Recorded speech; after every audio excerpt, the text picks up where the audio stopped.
Assalamualaikum warahmatullahi wabarakatuh. Apa kabar semuanya? Kabar baik. Beberapa jam lalu saya bikin status di Facebook mengenai keprihatinan saya karena ada sebuah video yang menampilkan anak berbaju muslim membacakan puisi yang seharusnya tidak dibacakan oleh seorang muslim ya. Saya tidak akan berbicara mengenai puisi itu disiarkan di sebuah stasiun televisi atau apalah, itu bagi saya nggak penting. Artinya kan juga sudah ada klarifikasi yang menyebutkan misalnya dari Dewasnya mengatakan kami adalah lembaga penyiaran publik dan harus menyiarkan program dari semua agama, sepakat itu. Karena Indonesia itu bukan hanya orang Islam di dalamnya ada sahabat-sahabat saya yang Kristen, Protestan, Katolik, Buddha, Hindu, Konghucu, dan lain sebagainya. Kemudian sudah ditandai hoax juga. Jadi kalau misalnya berita yang berkembang itu dianggap hoax, saya pikir sudah selesai ya. Artinya nggak ada yang perlu didiskusikan. Yang menarik buat saya adalah justru bukan disiarkan di mana atau sudah disiarkan atau tidak. Tapi kan sekarang alat berbagi video itu platformnya banyak ya, bukan hanya televisi.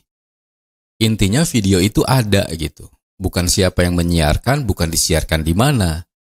Atau siapa harus mengklarifikasi, menangkis, enggak, saya enggak memproduksi, enggak, kita enggak produksi, itu hoax dan sebagainya. Bagi saya itu urusannya bukan urusan kita gitu. Biar urusan mereka sajalah yang tanggung jawab. Tapi bagaimana kemudian sebuah video itu beredar? Pertanyaannya, kalau beredar berarti ada yang membuat dong. Gak mungkin ada video beredar tapi gak ada yang buat. Oke? Mungkin teman-teman sudah melihat ya yang kemudian rame dikaitkan dengan belajar di TVRI misalnya. Saya sih gak akan ngomongin itulah. Nggak penting juga buat saya gitu. Yang penting saya bisa mengcover anak-anak saya yang dua ini untuk tetap yakin dengan akidahnya, bahwa akidahnya adalah Islam, bahwa mereka hanya menyembah Allah Subhanahu wa taala. Selesai. Tapi mereka juga harus mengenal Yesus, harus mengenal siapa itu Tuhan ini, itu mereka harus tahu, karena mereka harus juga kita terangkan kenapa mereka harus menyembah Allah dan seterusnya. Itu bagi saya, dan itu prinsip keluarga saya. Dan nggak bisa dicampuri oleh Anda, nggak bisa komentar juga di bawah soal prinsip. Karena nanti akan jadi perdebatan. Kembali ke soal ini. Video ini beredar luas di media sosial. Maka pertanyaannya siapa yang bikin gitu? Waktu membuat itu tuh apa yang ada dalam pikirannya gitu. Zaman dulu, zaman Rasulullah SAW juga Rasul pernah ditawari untuk berbagi keimanan lah, mungkin kurang lebih kalimatnya. Ya Rasul, sudahlah kita jangan ribut-ribut aja. Sekarang saya bolehlah ikut sholat, mengakui Tuhanmu. Nah besok Rasul ikut agama saya. Kemudian turunlah ayat, lakum dinukum waliyadin, untukmu agamamu, untukku agamaku. Karena apa? Karena dalam menjalankan syariat agama memang tidak bisa dicampur aduk. Saya nggak mau sholat di gereja kan. Kecuali memang dengan keadaan yang sangat darurat, misalnya di luar negeri yang tidak ada tempat lain kecuali di gereja. Tapi kan syaratnya harus terpenuhi gitu. Sama juga teman-teman saya yang Nasrani nggak mau kan saya suruh ibadah di masjid kan, karena memang bukan tempat ibadahnya gitu. Artinya persoalan ibadah itu jangan dicampur adukan. Gitu. Islam ya Islam, non-Islam ya non-Islam, Kristen, Buddha, Hindu, dan seterusnya. Dan selama ini kita berangkulan kok nggak ada masalah gitu. Jangan dibuatkan masalah dengan hal-hal seperti ini. Biar nggak terlalu panjang, saya putarkan videonya. Karena saya mengambil dari channel lain, jadi saya nggak mungkin memutar semuanya ya. Kurang lebih videonya seperti ini. Ia yang rebah di pangkuan perawan suci, bangkit setelah 3 hari, melawan mati. Ia yang lemah menghidupkan harapan yang nyaris punah. Ia yang maha lemah, jasadnya menanggungkan derita kita. Ia Ia yang maha lemah. Deritanya menaklukkan raja-raja dunia. Ia yang jatuh cinta pada pagi. Oke, saya potong dulu. Ini songkoknya ya. Dan NU juga sudah menyatakan bahwa NU tidak pernah memproduksi atau menyuruh memproduksi gitu ya. Ini klarifikasi NU-nya ini. Mungkin bisa dibaca. Saya kalau harus baca kayaknya videonya nanti akan kepanjangan. Klarifikasi, PBNU pastikan tidak memproduksi video pembacaan puisi Paskah. Lanjut ya. Yang kedua adalah baju ini memang bukan baju muslim. Kopiah ini juga bukan kopiah muslim. Tapi kita secara nasional sepakat kan kalau pakaian ini adalah pakaian muslim kan? Emang kita pernah lihat orang, mohon maaf ya, orang agama lain menggunakan pakaian ini? Jujurlah, nggak mungkin ada orang pakai begini kecuali dia adalah orang Islam. Oke, anggap ini adalah identitasnya orang Islam di Indonesia. Setelah dirajam nyeri, ia yang tengadah ke langit suci, terbalut kain merah kirmizi. Oh, cintailah aku. Mereka Oke. Adakah orang luar Islam yang menggunakan kain penutup? Kami menyebutnya jilbab ya. Bertengkar tentang siapa yang mati di palang kayu. Di palang kayu. Di palang kayu.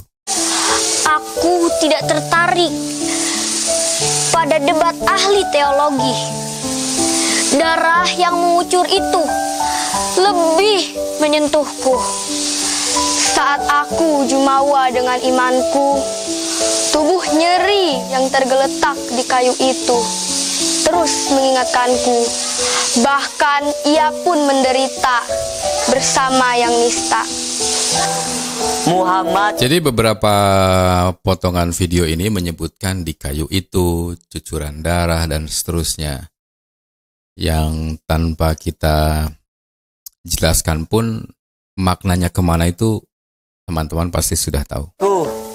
Yesusmu, Krisnamu, Buddhamu, Konfusiusmu, mereka semua guru-guruku yang mengajarku tentang keluasan dunia dan cinta. Pada bagian itu tentu semuanya sepakat. Kita sebagai orang muslim saja harus mengakui ada Nabi Isa. Karena sebelum Nabi Muhammad itu ada Nabi Isa dengan kitabnya sendiri. Gitu, dan itu harus dipercayai. Penyakitmu, wahai kaum beriman, kalian mudah puas diri, bongah, jumawa, bagai burung merak. Oke. Kita nggak putar secara utuh, kalian bisa cari videonya. Kalau saya kebetulan dari channel ini mungkin bisa dibesarkan sedikit. Saya nggak ngajak untuk di-subscribe karena bukan channel saya, tapi subscribe aja ya. Oke. Kalian. Tapi yang jelas, kalau misalnya ini adalah pesan bagi umat manusia yang beragama, maka alangkah lebih eloknya kalau yang membaca puisi ini dari semua agama. Di situ ada yang menggunakan baju koko, ada yang menggunakan mungkin tradisinya orang Buddha, Hindu, Kristen, dan seterusnya gitu. Kalau kemudian di sana yang ditonjolkan atau yang dimunculkan, yang divisualisasikan adalah orang Islam, maka menjadi pertanyaan. Itu maksud status saya yang tadi ya. Jadi jangan dibawa kemana-mana gitu. Sekali lagi seperti di awal saya sampaikan di video ini, saya tidak peduli siapa yang menyiarkan, mau TVRI,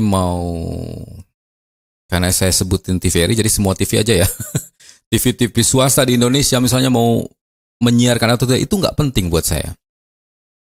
Yang sedang kita bahas adalah kenapa video seperti ini muncul dan beredar di media sosial, dilihat oleh anak-anak, dan anak-anak sampai bertanya kepada orang tuanya. Ada teman saya juga yang anaknya akhirnya bertanya, oh jadi agama semua itu benar mah gitu.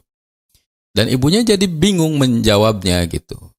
Sama seperti misalnya saya dan juga istri, mati-matian loh kami untuk bilang bahwa sembah Allah, kamu muslim.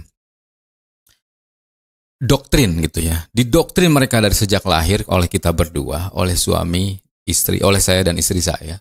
Sekarang tiba-tiba ada video seperti ini. Waduh. Bagaimana kemudian saya harus mengcover itu untuk memberikan jawaban terbaik untuk anak-anak saya yang masih di bawah umur gitu. Jadi yang benar yang mana ya? Perkataan ayah yang kemarin atau sekarang yang ada di TV gitu. Atau sekarang yang saya dapat linknya gitu. Kan anak-anak nih sekarang nih, termasuk anak saya itu dapat link tiap hari dari gurunya untuk nonton acara itu gitu. Saya sih kebetulan saat itu nggak nonton, jadi saya nggak tahu apakah itu bagian part dari program belajar di stasiun TV itu atau terpisah, karena pengakuan dari Dewasnya kan semua agama itu diakomodir di stasiun itu gitu. Dan itu sepakat, harus, justru kalau hanya Islam saja ya jangan, karena kita bukan negara Islam. Jadi nggak penting itu bagian bagian dari program itu atau bukan, atau mimbar lah atau apalah gitu. Anggaplah itu mimbar Katolik, kenapa yang muncul orang Islam? Gitu. Dan kenapa video itu ada di media sosial? Dan pertanyaannya, kalau ada di media sosial berarti ada yang bikin, bos. Apa yang terpikir saat membuat itu? Itu saja pertanyaannya. Terima kasih. Mudah-mudahan video ini bisa menjelaskan apa yang saya tulis sebelumnya di bawah. Assalamualaikum warahmatullahi wabarakatuh.